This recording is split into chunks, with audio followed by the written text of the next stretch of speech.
जनक जैसे वेदांती के राज्य में अकाल कैसे पड़ गया।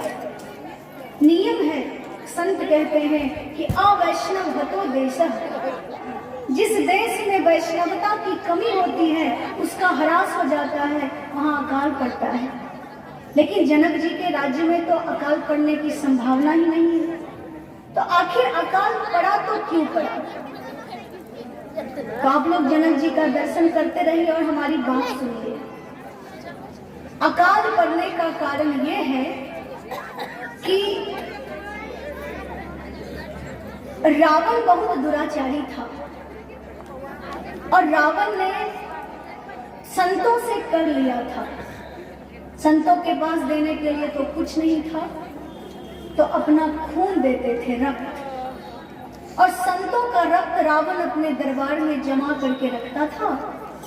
एक दिन रावण ने देखा एक घड़े में खून जम रहा है।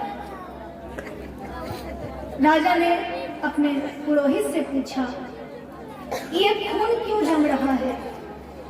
तो उनके राज्य के पुरोहितों ने बताया कि खून इसलिए जम रहा है और ये जहां भी रहेगा वहां 12 वर्ष का अकाल पड़ जाएगा, क्योंकि ये दर्द है, ये दुख है, ये संतों की पीड़ा है। रावण ने कहा तो क्या करें? कहा इसको किसी ऐसे जगह में पहुंचा दीजिए जहां अकाल पड़ जाए तो आपको कोई दिक्कत न हो। तो रावण दिग्विजय करता था, सबको जीत लिया था, लेकिन जनक जी महाराज से शास्त्रार्थ में हार गया था।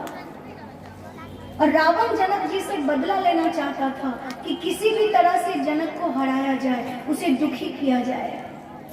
इसीलिए रावण ने उस घड़े को जनक जी के राज्य में धरती में गड़वा दिया और उसी घड़े के प्रभाव से जनकपुर में अकाल पड़ गया। अब अकाल तो पड़ा है, महाराज चिंतित तो हैं, अनाज भी बांटे, लेकिन सबको तो पूरा नहीं हुआ। इतनी प्रजा है, 2-4 नहीं खत्म। अब जनक जी सोच रहे हैं कि क्या किया जाए। मन में सोचते हैं कि बुद्धि की देवी माता सरस्वती है, इसलिए क्यों ना सरस्वती पूजा की जाए। सरस्वती माँ बुद्धि देंगी तो कोई ना कोई उपाय तो निकल ही जाएगा। सो सपत्नीक सुनैना जी के साथ महाराज जनक सरस्वती माँ का पूजन करने का विचार करते हैं और सरस्वती माँ के सामने पूजा करने जाते हैं। माते वीणाधारिणी माते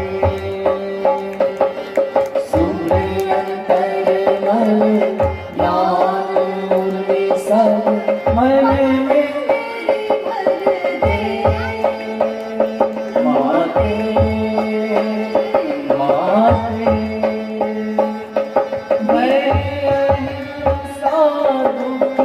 पाप मिटा दूं, चाहूं और प्रेम की गंगा बहा दूं। माते माते वीणाधारिणी माते शुभ्र अंतर मन ज्ञान मुरली सब मन में